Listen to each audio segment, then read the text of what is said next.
The Sunday school lessons for May 11th, 2025 are a grand opening and Solomon dedicates the temple. Second Chronicles chapter 7 verses 1 through 7 and verse 11. Welcome, viewers and subscribers to my channel, Read With Me. If you are new here, please know that this is an audio reading of the lesson with intermittent commentary. Verses 1 through 2. When Solomon finished praying, fire came down from heaven and consumed the burnt offering and the sacrifices, and the glory of the Lord filled the temple. The priests could not enter the temple of the Lord because the glory of the Lord filled it. As we read about the fire that came down from heaven to consume the burnt offering and the sacrifices, we're naturally inclined to compare and contrast this event with other such episodes in the Bible. Fire of divine origin was often for the purpose of judgment. Examples of this kind of fire stated in a personal way as being from the Lord are Leviticus 10 and 2, Numbers 11 and 1, 16 and 35, and Psalm 21, 9. Examples of judgmental fire, more generally said to be from heaven, are 2 Kings chapter 1 verses 10 through 14, Luke chapter 9 verse 54, chapter 17 verse 29, and Revelation 20 and 9. But the fire in the lesson text at hand is in the minority of cases that are not judgmental, but showing divine favor. Burnt offerings were a specific type of sacrifice whereby the entire offering was consumed by fire on the altar. By making such an offering, the people acknowledged their sin and the need for its removal. In the context at hand, it should have convicted the original audience of the need to enter the temple with holy attitudes and intent if they were to live in a healthy relationship with God and each other. The dramatic descent of the fire signaled that God was watching. The intensity of the fire from heaven, just considered, was enhanced, if were possible, when the glory of the Lord filled the temple. The concepts of fire and glory are combined in several places in the Bible. The manifestation of God's glory occurred also at the dedication of the tabernacle, which was the forerunner to the temple. On that occasion, the glory happened in conjunction with a cloud rather than fire. This same combination had also occurred in the account of Solomon's bringing the Ark of the Covenant to the temple. The combination of glory and cloud will occur yet again when God's glory departs the temple some 366 years after its dedication. Thus, God's glory is regularly connected with vital turning points in ancient Israel's focus on expressions of worship. The purpose of the glory is consecration or sanctification. In verse 2, at first glance, 1 King 8 and 11 seems parallel to the verse before us because the idea conveyed is identical. But 1 Kings 8 and 11 is actually parallel to 2 Chronicles 5 and 11. All are similar in outcome to what we see here. The priests could not enter the temple of the Lord, with echoes of Exodus 40 and 35 as indicated above. Verse 3.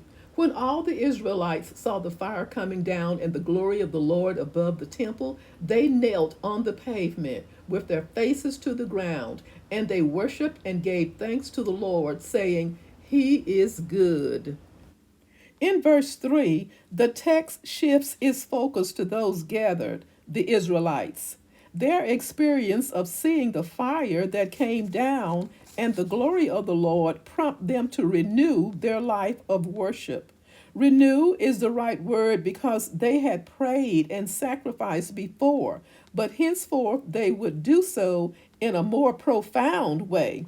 The people sang an often repeated phrase found also in Psalm 136. The song also preceded Solomon's prayer. It was part of the singing when the Ark of the Covenant was brought to Jerusalem.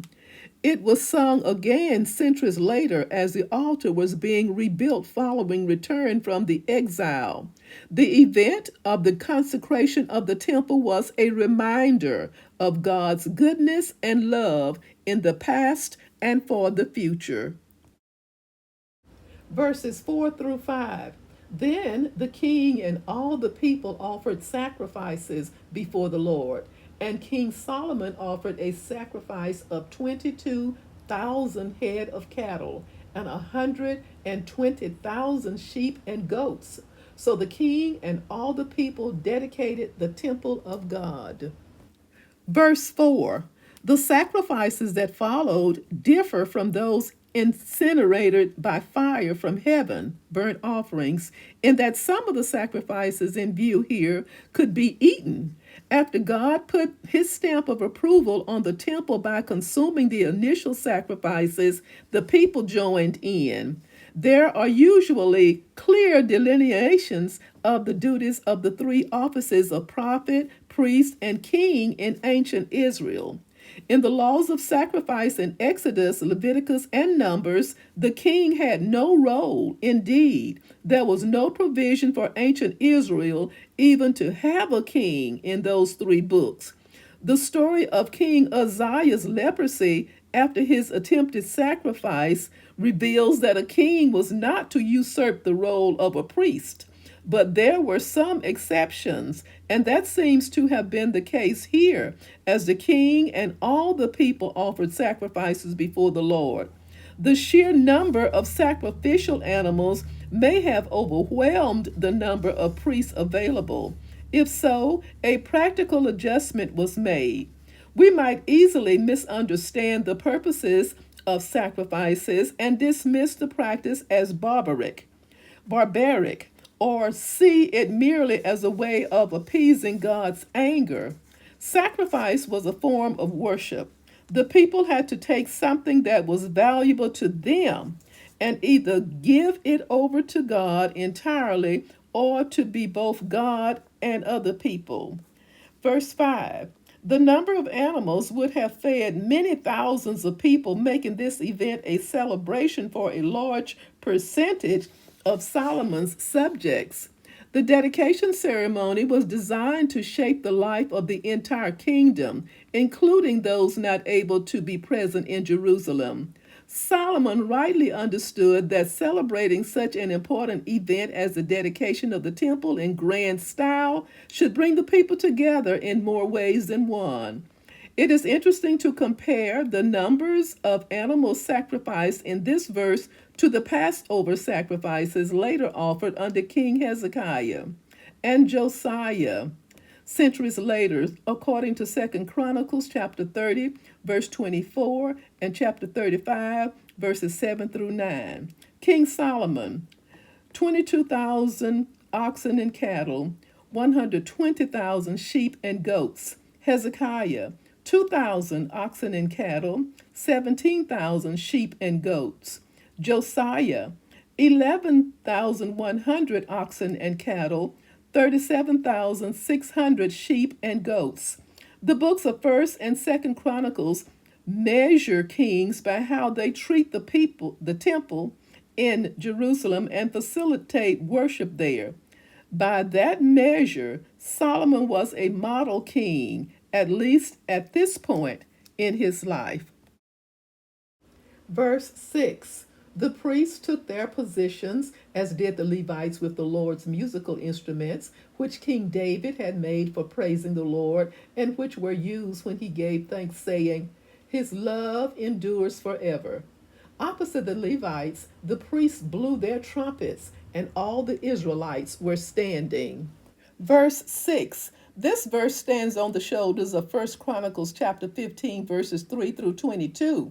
That passage describes in great detail how King David organized the Levites as temple musicians in conjunction with his second and successful attempt at bringing the Ark of the Covenant into Jerusalem. The musical instruments mentioned there are lyres, harps, and cymbals. These instruments were also present at the first and failed attempt to relocate the ark, with two additional instruments mentioned in that context, timbrels and trumpets.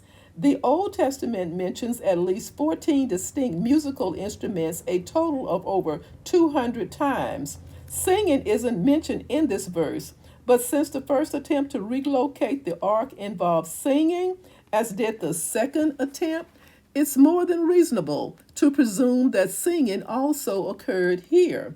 Priests are associated with trumpets about a dozen times in the Old Testament.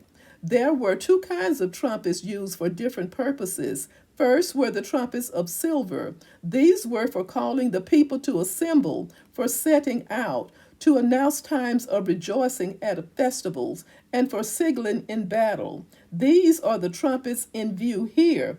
The second kind was trumpets made from ram's horns. These are mentioned in dozens of places, but in connection with priests only in Joshua chapter 6.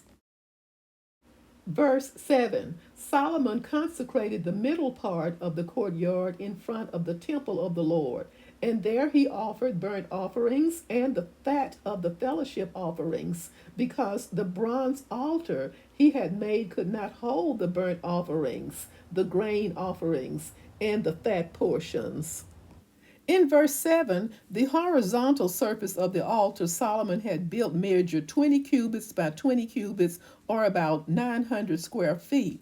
Although it was quite large, it was not large enough for the work of that day of dedication. Thus, Solomon needed a plan to deal with this. So, with priestly help, he consecrated the middle part of the courtyard to be suitable as an overflow altar. This practice was not provided for in the law of Moses, but Second Chronicles sees it as an appropriate emergency measure. The aim of the event was more important than the silence of the law in this regard. Three types of offerings are noted. Burnt offerings were characterized by being totally consumed by the fire. Regulations are in Leviticus 1 and chapter 6, verses 8 through 13. Regulations for the grain offerings are in Leviticus chapter 2 and chapter 6, verses 14 through 23.